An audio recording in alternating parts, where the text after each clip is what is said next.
So a hint there of why you may want to domicile in Guernsey, and we're going to hear a bit more about that. What are the parameters, the criteria that you might look at? Sorry if I'm moving away from the mic there. So with that, I'd like to introduce our next panelist, Kees Vermas, who is the CEO of Ties. Welcome to you. Anna Horry, who's the co-founder and CEO of Global Harvester Holdings and Respirit International Limited. Welcome to you. And is partner at Sidley Austin LLP, and welcome to you. Right. So if I might start with this question. We've been listening to a little bit about the environment wind, plenty of flavour of why you might want to look at the asset classes we've been discussing. But Leonard, if we can first come to you, if you wouldn't mind. Yes. I've got you right at the right end. Yes, I have got you at the right end. When it comes to distributing and raising capital, and we've been hearing that that is not necessarily an easy task at the moment, how important is it to choose the right domicile? What are the factors that affect that? What criteria are you assessing? Sure. Hopefully everyone can hear me. Good afternoon to you all. Thanks to Guernsey Finance and others for inviting me. We're an international law firm. We work, of course, with global funds in almost every jurisdiction you can think of. But to your point, it's really important to think of it in maybe two, set aside what your investors want, which is always primary, but setting that aside, I think of it in two ways. First of all, I might think of the political and regulatory structure, and then secondly, I would think of like the commercial or practical aspects. In terms of the sort of, coming to the first, political or regulatory structure, I would say reputation is important, right? Your reputation is going to precede a lot of what you say. To give you a simple example, we recently set up a climate-focused fund, and the natural place, because there was a big US contingent, the natural place was to put it in a particular Caribbean jurisdiction. But some investors on this side of the pond felt, reputationally it wasn't the best idea, and so ultimately they went for a different model. I think so reputation is very important. Secondly, I would say, obviously not being on any kind of problematic lists, any financial crime, AML, FATF type of lists, not being on, for example, the EU's non-cooperative tax jurisdictions list. Those types of lists increasingly are important because even though countries can go on and off those lists, as the case obviously, investors get spooked by those things, right? The minute you are on one of those lists, investors are going to say, well, that's all well and good for now, but what if you're, as a jurisdiction you put in that list again later on, am I going to be frozen from upping my investment in your fund? The third area in the political regulatory space would be just having a practical regulator and regulatory regime. Guernsey's got a very pragmatic regulator, fast turnaround times, a structure that people understand. You're close to the UK EU, so your Guernsey structure, the regulatory structure sort of mirrors to a large extent the AFMD. In fact, I think that was exactly the step taken back in 2013-14 when AFMD came around, and Guernsey and a few other countries very quickly decided, actually we should come up with a regime that people in the UK EU understand, and indeed very quickly, along with a few other countries, ESMA assessed Guernsey to sort of meet certain standards for the third country passport, which, as you know, because of Brexit, probably won't happen anytime soon. But that's an important signifier of confidence in the jurisdiction. I think last of all, in this first bucket, I would say creating what I would call an institutional domicile, because I think it's important in a very, very globalized, interconnected world that you don't just end up with being a domicile for very small, specialist markets. I mean, of course, there's a place for that. But if you really want to grow and survive in the long term, you've got to create what you might call an institutionalized platform where big institutional managers, global managers will come to you and say, I can put my funds there because actually I know that the framework's there and it will be long lasting. And as a result of the institutional association, you then get a lot of other business following you. Again, the institutional reputation then builds into the reputation of the domicile as a whole. As I mentioned, the second bucket, which is sort of the practical aspect, there I'd cover things like, I mentioned earlier, the speed, cost of execution. In fact, Rupert mentioned that in his opening remarks. That's very important. The service provision, the infrastructure, the service providers, and we're a law firm, when we deal with other lawyers in other countries, we have a very good sense of who we like to deal with and who we don't like to deal with. Honest answers, there are some countries where the council are really easy to deal with, and Guernsey is one of those places. You've got fantastic lawyers, law firms serving the whole industry there. We work with many of them. In fact, we were involved in Rosie's launch, the synthesis, and we suggested Guernsey as a very good practical place to do it, because you have good independent directors, good service providers that are easy to work with and fast to execute. I think finally on that, your experience on what is I think the future, and I don't want to say that private equity is the future and hedge funds are not, because of course they're both important, but as we've seen in the last 4 or 5 years, private equity is the growth engine. Having closed-ended experience, funds experience as you do, very important for private equity, very important for private credit. So Guernsey is also a place that we recommend our clients look to for private credit funds. All this, I think, becomes why certain jurisdictions will I think, lead in the coming months and years. Interesting, Leonard. Thank you very much indeed. Anna, if I can turn to you and ask you essentially the same question, which is what parameters define what is the right domicile? Yes, thank you, and good afternoon. It's great to be here. I've actually been working with Guernsey domiciled funds since 2001, so a really long time, and it's sort of kind of the go-to place. I don't really want to repeat everything that Leonard has said and Rupert said, because those are all such important considerations, and definitely sort of influence our decision when we go to Guernsey. But if I sort of start from what is it that I'm trying to solve for, and who are the investors that I'm targeting, that will have a significant influence on the domicile or jurisdiction that we would choose. So if our main investor target base we know are going to be European institutional investors, and actually this is sort of kind of pre-Brexit, you'd initially look at Luxembourg or Ireland rather than offshore jurisdictions like Guernsey. Even though as I say, Guernsey's got an excellent reputation. In our particular case, so it's interesting. We're an impact-driven carbon finance solutions business, and we're very involved in the voluntary carbon markets. And what we do as a business is we channel private capital into developers of nature-based projects that are going to essentially protect nature or restore nature, and from those activities, there is an issuance of carbon credits in the VCM, so not in the compliance markets. And this is quite a new asset class. It's certainly not an institutional asset class yet, although we're really working towards that. So when we've been raising or looking to raise institutional capital, it's been particularly challenging. And I think sort of one aspect, and this is just from the fund setup. We had initially looked at Luxembourg, but in that particular instance, we couldn't get custody. We couldn't get a custodian for this, and it was going to take a very long time to get it through the regulator. So we again turned back to Guernsey.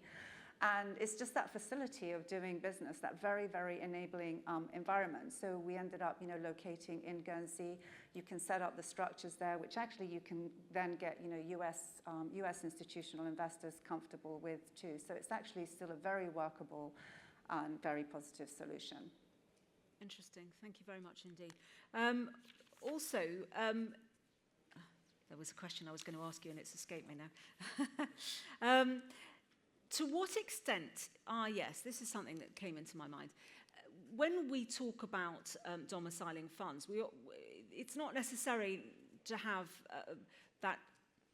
to go for a big financial centre, is it? So what is the difference between domiciling a fund and having a financial centre per se? That's a great question, and I can give you a very sort of practical answer. We are looking at launching a London-listed investment fund. It will fall under our aim is to have it come under the new voluntary carbon markets funds regime.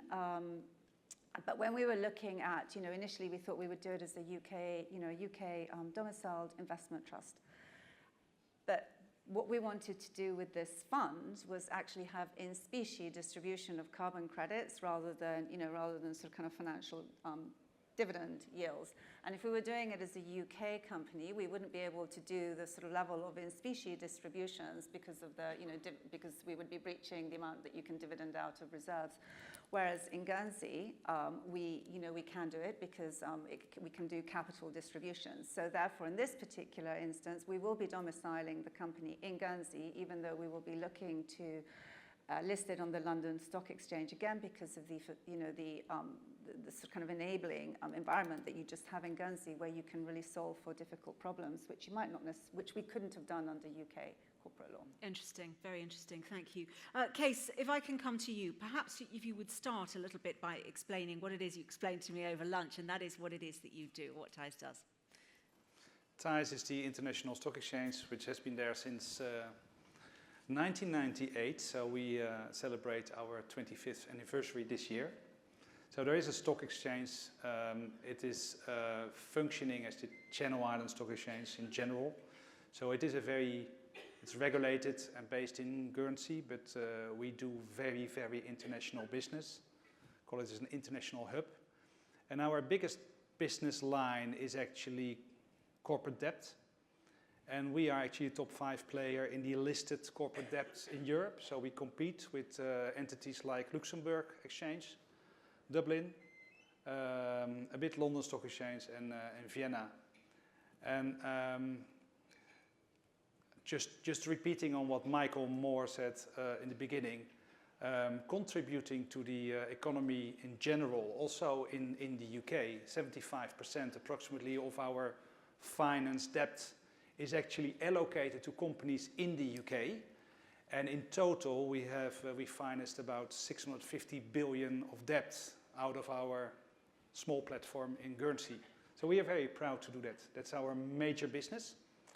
We have also a small SME exchange, so smaller, mostly local companies in and around the Channel Islands which are listed. We don't really have an infrastructure where there's a vibrant kind of environment with many brokers and investors to trade on a daily basis. And that made us also thinking, what is actually happening in that equity market? What are we looking forward to? And I just would like to also to confirm about previous speakers that we see that there's more and more private initiatives, and private equity or private markets seems to almost, I wouldn't say overtake public markets, but there is certainly a very strong trend globally ongoing. And this made us, after extensive research, decide that we are going to be active in private markets. I'm going to interrupt you there. Could you just explain what you mean by private markets? Private markets is actually what we see. Let's be very simple on that. We see on the investor side, actually, in the private equity, we see that there's a problem of being locked in once you invest in a fund. You just don't know, or in an equity, you don't know when and how to get out. There's just lack of liquidity. And on the corporate side, we see that actually there is too much regulations, there is lack of liquidity, there is lack of proper valuation of price formation process about your stocks. And there is too much regulations and an overkill of costs. And I'm to give an example, look at AIM. And you see that actually there is less and less appetite in order to be publicly listed if your company are in the range between 50 million to 1.5 billion market cap. And you see actually today, open the newspapers here in the UK, but that's also in continental Europe and also in that segment in the US, that you see more and more companies going private. And we give them the opportunity and the tools to take control of their own equity environment and their own investor base and to run a market efficiently like you see on the public markets. Is there traffic between the two markets? Well, you've just described that there is traffic between the two markets. Well, could a company that was only trading privately then move on to the regular stock exchange? They could, you could see it as a kind of incubator for public markets, because I have been personally active for almost 25 years on the big platforms like New York Stock Exchange and Euronext, and Chicago Mercantile Exchange, there's absolutely there a big chunk. If you are too big, you need to go to London Stock Exchange and you stay there, and that's the way you manage your company. But underneath that level, you want to retain control of your destiny. That means retaining control of your shareholder. You want to be in control. Who is your shareholder? You don't want to have stakes ending up in the hands of your competitor, for instance, because that is influencing your destiny. And you want to make sure, you know, where your liquidity is going, how to invest, etc. And I think there's just a big need for it. Obviously, investors are acting on both sides. They are in public markets and in private markets. And strange enough is after we launched and we announced what we are going to bring to the international markets with private markets, is that we get now requests of listed companies who can say, can we try to create liquidity while we are listed on AIM, on your market? Ah, interesting. It's a bit blurring, and I don't think we would like to go there, but you know, it's interesting because obviously it just underlines and confirms that there's a need in the search for liquidity and a need for investors in order to get liquidity to get out and in when they want. Interesting. Yeah. Leonard, if I can come to you, you talked about this perception and brand of where you domicile a fund. I wonder if that has become increasingly a concern because of the turbulence, economic turbulence that we've seen, and because of the financial crisis, you know, over a decade ago. Well, I think on that one, I almost think of it this way. If you establish, with all the things I mentioned earlier, if you establish a place that people are comfortable with, what you really want, and as a law firm we think about this when we structure funds, you want the fund to be completely transparent in the process, right? In the sense that if you're a fund manager, a fund sponsor, you want to be able to bring a fund product to an investor. You want to be able to spend time, if you have an hour meeting, you do not want to spend half an hour of that meeting explaining why the fund structure works, explaining why there's no particular tax issue to think about. You want the fund's reputation, the fund domicile reputation, to be so good that when you walk in there, you're going to spend 59 minutes, 1 minute introducing the fund structure, in 59 minutes explaining what the strategy is. You want, if you are Synthesis Capital, to talk about what we are doing with the money you are going to give us, how we're going to invest it, how it's going to generate the return for you. You don't want to waste the time talking about worrying. You don't want investors to worry that the fund structure is somehow not perfect. They will start worrying about, what about my tax structuring? Is there tax leakage? Is the fund domicile going to be subject to attack reputationally? I mentioned earlier, being put on some kind of bad list somewhere. You don't want any of those things, right? So you want the fund structure to be completely transparent, and that's the thing I think most fund domiciles want to do. Develop to the point where that discussion is almost a non-discussion. Associated with that, I think, would be, you know, what I call first mover advantage. It's been mentioned a couple of times. I think Rupert mentioned it, that you got more listed funds in London than anything else. So just literally yesterday, we had a big hedge fund, global hedge fund client of ours, call me up and said, listen, we're exploring doing a listed fund, London Stock Exchange. And my immediate first reaction was, oh yeah, Guernsey, right? Why? Because you've got the first mover advantage. And again, it's one of those things where if I say to my client, well, you know, almost not every, but many of these funds are domiciled in Guernsey in the first place, they'll say, fine, we'll just do that because it means that there's a certain amount of comfort amongst the investor base with that, with that domicile. So very useful. Maybe the last comment I'll make is, so I made a point earlier about the pragmatic approach of a regulator in the domicile.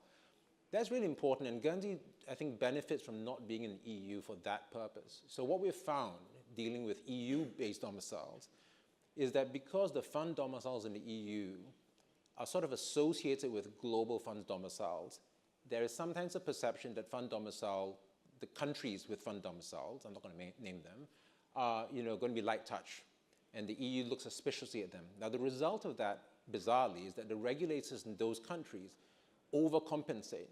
So when you're going to apply to do a new fund manager, establish a new AFM, for example, in those jurisdictions, or even try and get a fund through that, or right now, try and get your prospectus, which is SFDR compliant, right?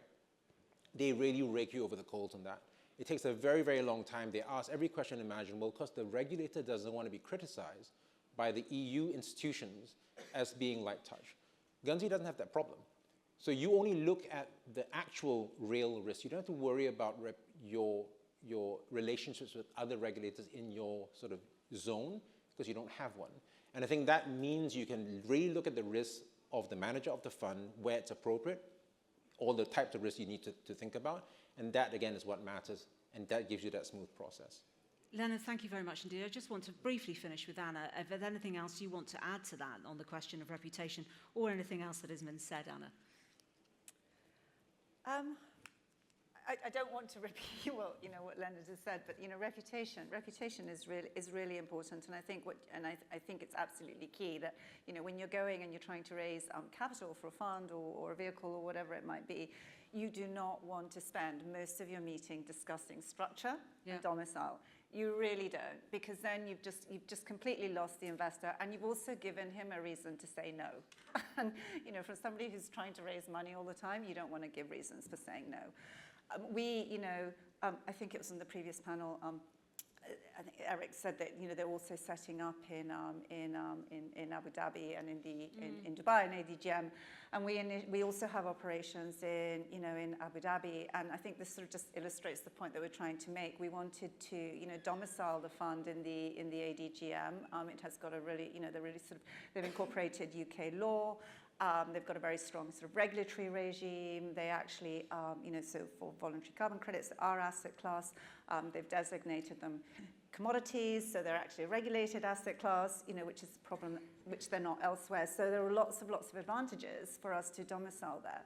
But when you're going to investors in the US or anywhere sort of outside of the region, they have no familiarity with ADGM, and we just were spending so much time, trying to sort of explain to them that it's a really good regime, UK law, or they've implemented, copycatted UK law.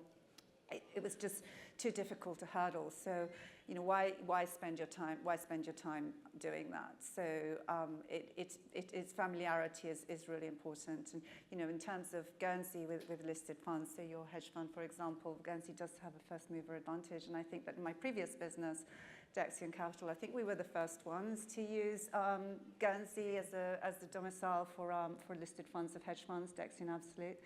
So I'm glad that it's still retained its leading position in that sector. Anna, Leonard, and Case, thank you very much indeed. Thank you.